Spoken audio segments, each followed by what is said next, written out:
छठ पूजा व्रत कथा एवं पूजन विधि।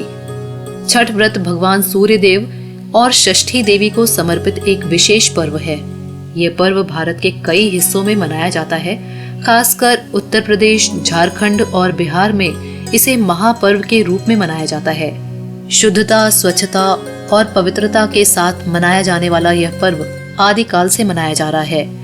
छठ व्रत में छठी माता की पूजा होती है और उनसे संतान की रक्षा का वर मांगा जाता है। कार्तिक मास के शुक्ल पक्ष की षष्ठी तिथि को मनाए जाने वाले छठ व्रत का वर्णन भविष्य पुराण में सूर्य षष्ठी के रूप में है। हालांकि लोक मान्यताओं के अनुसार सूर्य षष्ठी या छठ व्रत की शुरुआत रामायण काल से हुई थी। इस व्रत को सीता माता सहित द्वापर युग में द्रौपदी ने भी किया था। छठ पूजा व्रत कथा। छठ पूजा से संबंधित पौराणिक कथा के अनुसार प्रियव्रत नाम के एक राजा थे। उनकी पत्नी का नाम मालिनी था, परंतु दोनों की कोई संतान न थी। इस बात से राजा और उसकी पत्नी बहुत दुखी रहते थे। उन्होंने एक दिन संतान प्राप्ति की इच्छा से महर्षि कश्यप द्वारा पुत्रेष्टि यज्ञ करवाया। इस यज्ञ के फल स्वरूप रानी गर्भवती हो गई। 9 महीने बाद संतान सुख को प्राप्त करने का समय आया तो रानी को मरा हुआ पुत्र प्राप्त हुआ। इस बात का पता चलने पर राजा को बहुत दुख हुआ। संतान शोक में उन्होंने आत्महत्या का मन बना लिया, परंतु जैसे ही राजा ने आत्महत्या करने की कोशिश की, उनके सामने एक सुंदर देवी प्रकट हुई। देवी ने राजा से कहा कि मैं षष्ठी देवी हूँ, मैं लोगों को पुत्र का सौभाग्य प्रदान करती हूँ। इसके अलावा जो सच्चे भाव से मेरी पूजा करता है, मैं उसके सभी प्रकार के मनोरथ को पूर्ण कर देती हूँ। यदि तुम मेरी पूजा करोगे तो मैं तुम्हें पुत्र रत्न प्रदान करूंगी। देवी की बातों से प्रभावित होकर राजा ने उनकी आज्ञा का पालन किया। राजा और उनकी पत्नी ने कार्तिक शुक्ल की षष्ठी तिथि के दिन देवी षष्ठी की पूरे विधि विधान से पूजा की। इस पूजा के फलस्वरूप उन्हें एक सुंदर पुत्र की प्राप्ति हुई। तभी से छठ का पावन पर्व मनाया जाने लगा। छठ व्रत के संदर्भ में एक अन्य कथा के अनुसार जब पांडव अपना सारा राजपाट जुए में हार गए, तब द्रौपदी ने छठ व्रत रखा। इस व्रत के प्रभाव से उसकी मनोकामनाएं पूरी हुई तथा पांडवों को राजपाट वापस मिल गया। छठ पूजा का महत्व।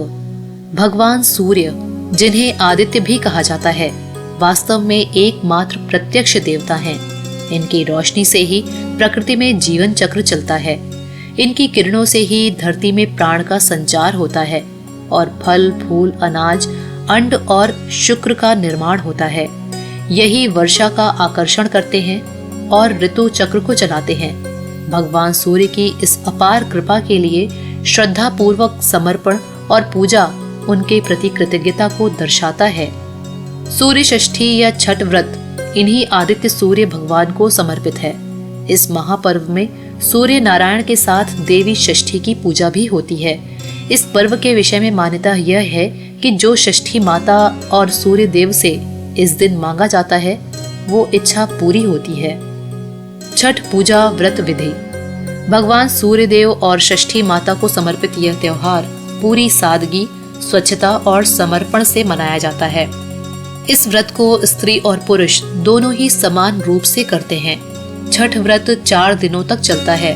व्रत के पहले दिन यानी कि कार्तिक शुक्ल चतुर्थी को नहाए खाए होता है, जिसमें व्रती आत्मशुद्धि हेतु केवल अरवा खाते हैं। कार्तिक शुक्ल पंचमी के दिन लोहंडा और खरना होता है, यानी स्नान करके पूजा पाठ करके संध्या काल में गुड़ और नए चावल से खीर बनाकर फल और मिष्ठान से छठी माता की पूजा की जाती है।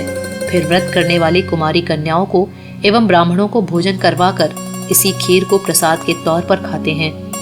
कार्तिक शुक्ल षष्ठी के दिन घर में पवित्रता एवं शुद्धता के साथ उत्तम पकवान बनाए जाते हैं। संध्या के समय पकवानों को बड़े बड़े बांस के डालों में भरकर जलाशय के निकट यानी नदी, तालाब, सरोवर पर ले जाया जाता है। इन जलाशयों में ईख का घर बनाकर उन पर दिया जलाया जाता है। व्रत करने वाले जल में स्नान कर इन डालों को उठाकर डूबते सूर्य एवं षष्ठी माता को अर्घ्य देते हैं। सूर्यास्त के पश्चात लोग अपने अपने घर वापस आ जाते हैं। रात भर जागरण किया जाता है। कार्तिक शुक्ल सप्तमी के दिन सुबह ब्रह्म मुहूर्त में पुनः संध्या काल की तरह डालों में पकवान, नारियल, केला, मिठाई आदि भरकर नदी तट पर लोग जमा होते हैं। व्रत करने वाले सुबह के समय उगते सूर्य को अर्घ देते हैं। अंकुरित चना हाथ में लेकर षष्ठी व्रत की कथा कही और सुनी जाती है। कथा के बाद प्रसाद वितरण किया जाता है और फिर सभी अपने घर लौट जाते हैं। व्रती इसी दिन पारण करते हैं। इस पर्व से जुड़ी एक विशेष परंपरा के अनुसार जब छठ पूजा में मांगी हुई कोई इच्छा पूरी हो जाती है तो इच्छा पूरी होने पर बहुत से लोग सूर्य देव को दंडवत प्रणाम करते हैं। सूर्य को दंडवत प्रणाम करने की विधि बहुत ही कठिन होती है। लोग अपने घर में कुल देवी या देवता को प्रणाम कर नदी तट तक दंड देते हुए जाते हैं। दंड की प्रक्रिया इस प्रकार से है कि पहले सीधे खड़े होकर सूर्य देव को प्रणाम किया जाता है, फिर पेट की ओर से जमीन पर लेटकर दाहिने हाथ से जमीन पर एक रेखा खींची जाती है। यही प्रक्रिया नदी तट तक पहुंचने तक बार बार दोहराई जाती है। छठ पूजा करने वाले व्रती को कई कड़े नियमों का पालन करना पड़ता है, जैसे कि इसमें स्वच्छ एवं नए कपड़े पहने जाते हैं जिसमें सिलाई ना हो। महिलाएं साड़ी और पुरुष धोती पहन सकते हैं।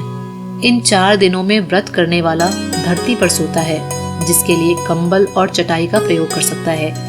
इन दिनों घर में प्याज, लहसुन और मांस का प्रयोग वर्जित होता है।